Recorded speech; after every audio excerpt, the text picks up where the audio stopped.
Yo les gars, bienvenue pour cette toute première vidéo YouTube. Vous allez venir avec moi à la salle pour un pull day, donc un entraînement dos, focus, grand dorsal, puisque c'est la thématique de cette vidéo. Il y en a pas mal qui n'arrivent pas à contracter leur grand dorsal, qui n'arrivent pas à le cibler. Vous allez venir avec moi et on va voir tout ça ensemble. Pour m'accompagner, j'ai une petite monster de Viking. On va s'envoyer en enfer. Et on va contracter ce foutu grand dorsal. Je vous retrouve ici. Donc là, je commence ma séance tout le temps par un échauffement. La coiffe, des rotateurs, ultra important. Je viens l'échauffer en R1, donc le coude collé aux hanches.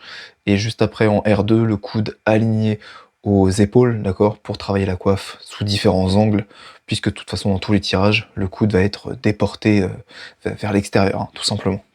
Qu'elle apprenne à bien stabiliser. On n'oublie pas également la rotation interne, très important pour avoir l'ensemble de la coiffe échauffée. Juste après, je vais venir faire des mouvements de tirage. Donc là, pour toujours mobiliser bien trapèze, rhomboïde, le haut du dos et bien avoir une mobilité au niveau des scapulas, tout simplement. Et une redite sur l'arrière des épaules et également la coiffe de rotateur avec le face pull. On échauffe les triceps, les coudes le long du corps et ensuite je me permets un peu plus de liberté pour aller chercher un peu plus la longue portion du triceps. Et on termine avec le brachial et les biceps, puisque vous ne voyez pas, mais je vais me mettre en supination là sur les curls. Toutes mes séances pull, je les commence avec l'arrière des épaules, tout simplement parce que c'est un point faible chez moi. Qui dit point faible dit focus dessus. Donc on le met directement en début de séance et on vient le mobiliser avec des exercices d'isolation. Donc là, vous pouvez le voir, un oiseau en unilatéral à la poulie haute. Je fais exprès d'avoir le câble aligné sur la même ligne que les épaules pour éviter d'avoir trop de mouvement dans la scapula. Je viens projeter la scapula en avant et je ne viens bouger que l'humérus pour faire une rétropulsion et n'activer que l'arrière de mon épaule.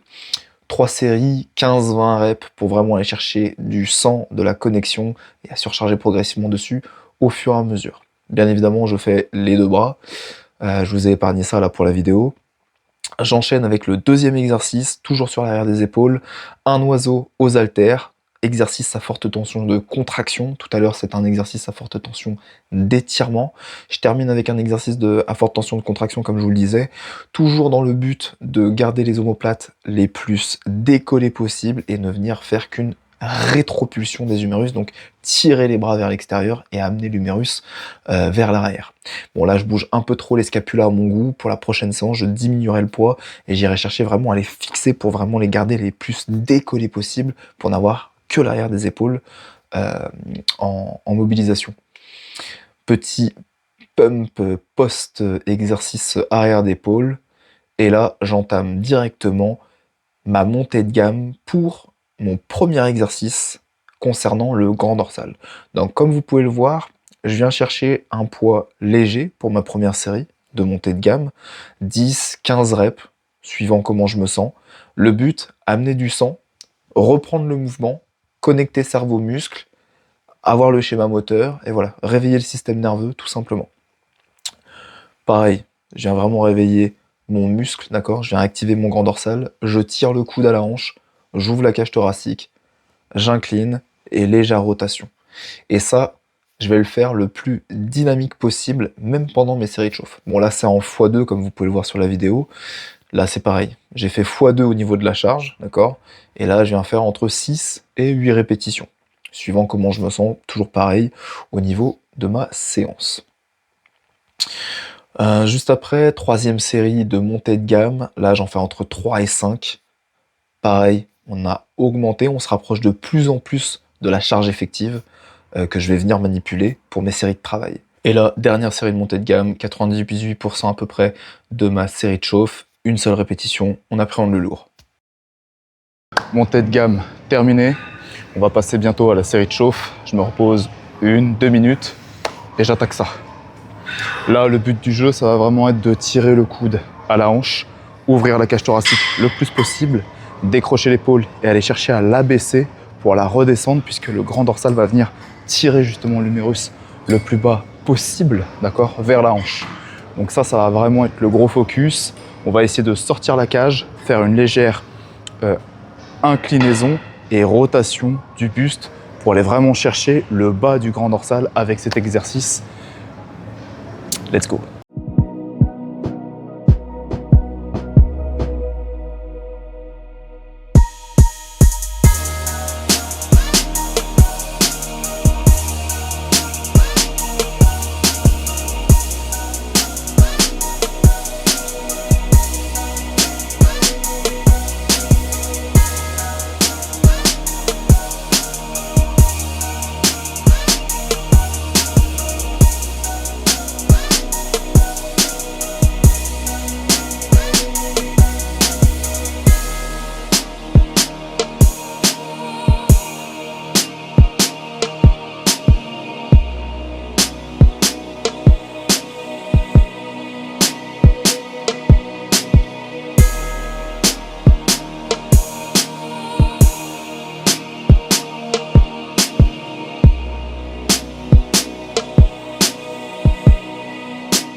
Ok les gars, avec cet exercice, on est un peu plus focus sur le haut du grand dorsal. Tout à l'heure, avec le tirage vertical en unilatéral, on était plus sur le bas.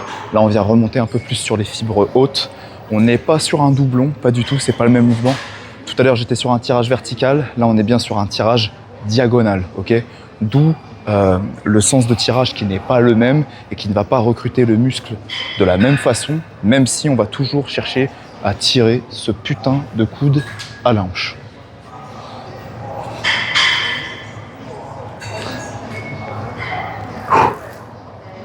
Allez.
Dernière série, RIR 0, on va aller chercher à se rapprocher le plus possible de l'échec. On n'en a plus aucune en réserve. Vous allez voir un petit peu la différence avec la première série du coup. Let's go!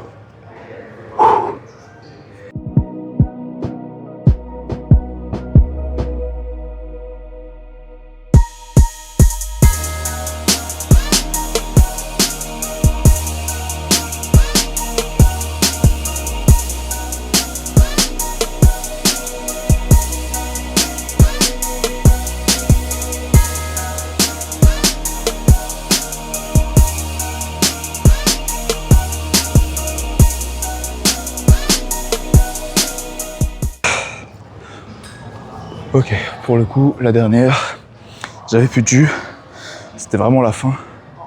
Vous avez vu, l'échec, c'est vraiment quand les répétitions deviennent de plus en plus lentes. Et la dernière, vous allez grind de plus en plus. Donc elle va vraiment être très très lente pour aller chercher la fin du mouvement, tout simplement. Ok, je vous laisse là et on passe sur le tirage horizontal. C'est parti pour le tirage horizontal. Alors moi, je décide de le faire sur cette machine parce que j'ai un très bon ressenti. Le but du jeu, c'est d'aller chercher vraiment le milieu du grand dorsal cette fois-ci. Vous allez chercher vraiment à toujours tirer le coude à la hanche le plus possible. Donc, je viens tirer de manière horizontale. Toujours, je gonfle la cage thoracique. Je viens chercher à ouvrir cette cage, à abaisser l'épaule et à aller faire une inclinaison plus rotation en interne comme ceci pour vraiment aller chercher effectivement un petit peu de bas de grand dorsal également. On va vraiment cibler avec cette séance toutes les fibres du grand dorsal pour être sûr de l'optimiser et de l'hypertrophier au maximum. Vous pouvez le faire sur machine, vous pouvez également le faire au tirage horizontal, tout simplement classique, en unilatéral, avec une poulie et une poignée. On est parti, let's go!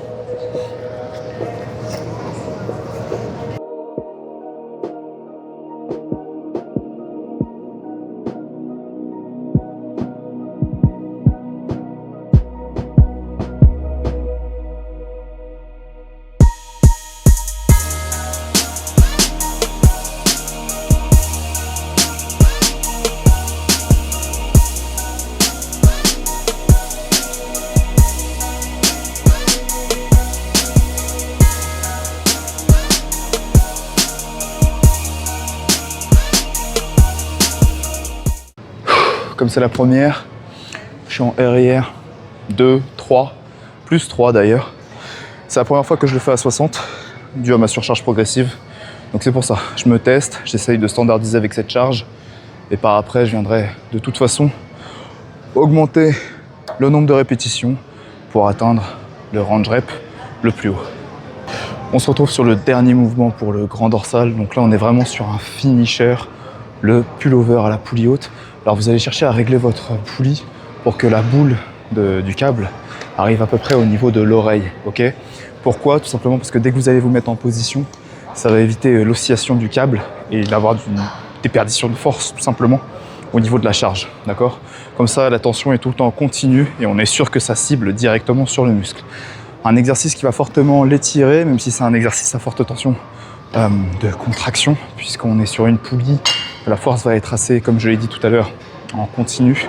Donc voilà, cherchez à bien vous pencher, cherchez à à étirer le plus possible, lorsque vous êtes en position étirée, et à venir faire un mouvement de balancier. Vous allez chercher à ouvrir le buste et à balancer les hanches vers l'avant. Je vous montre ça tout de suite.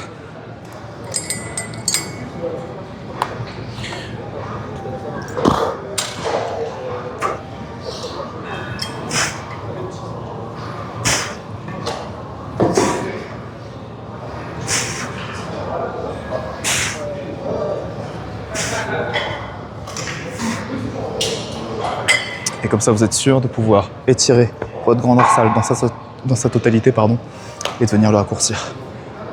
Je fais ma montée de gamme, je charge et on envoie ça.